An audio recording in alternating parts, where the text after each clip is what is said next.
Bun. Oke. Bunda kata mau Kerawang. Apa yang terjadi sih sebenarnya kronologi kehilangan bayi di Singkawang itu setelah ini?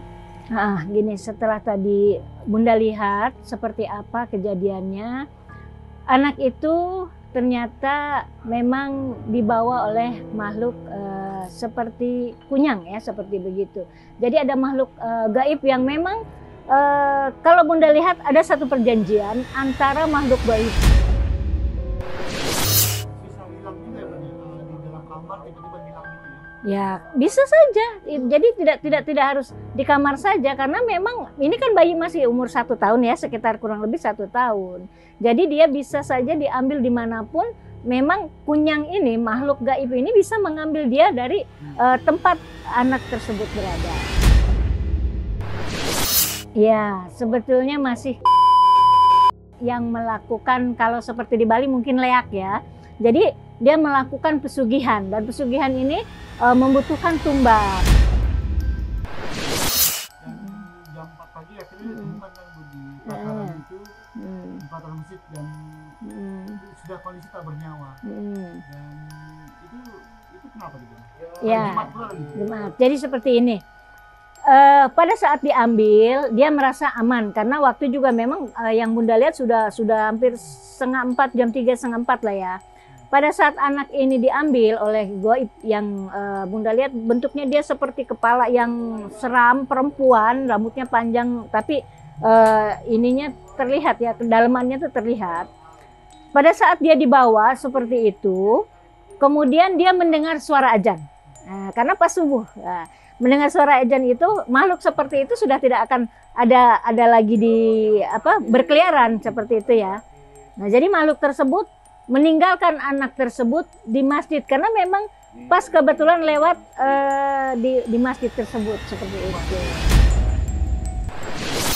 Ya, memang orang ini melakukan pesugihan, tetapi pesugihan yang Bunda lihat menutupi perbuatannya dia di luar. Seperti dia melakukan pesugihan yang memakan tumbal, tetapi dia melakukan itu ditutupi dengan seperti orang alim gitu, melakukan sholat segala macam supaya kelakuan jelek dia ini tidak ketahuan seperti itu.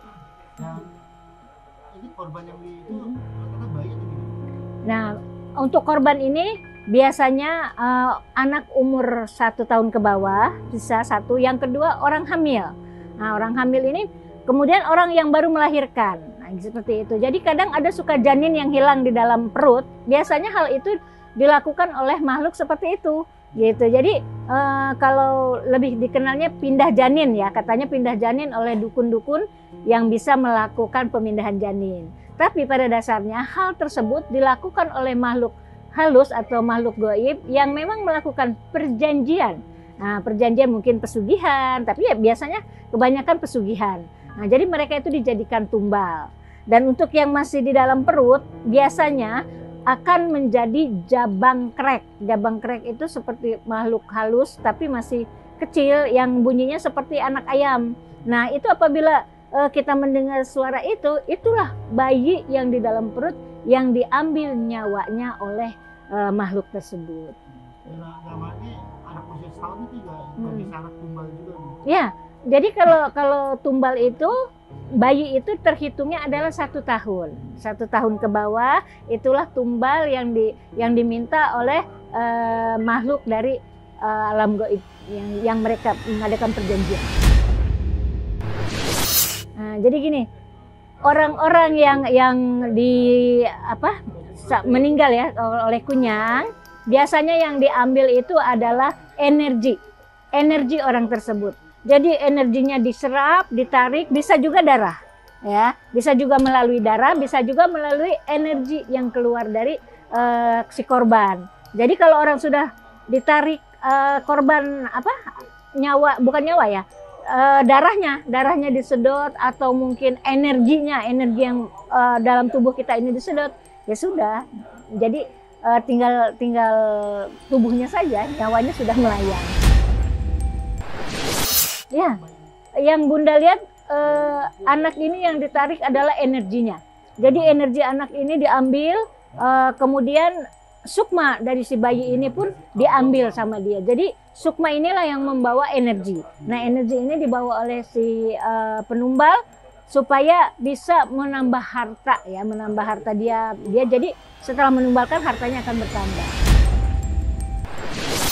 Nah, jadi pesan Bunda gini aja, bisa jadi juga kunyang ini memakan korban bukan hanya dari keluarga, tetapi juga dari sekitarnya yang mungkin berusia 1 tahun ke bawah. Yang terutama adalah anak-anak bayi yang baru lahir.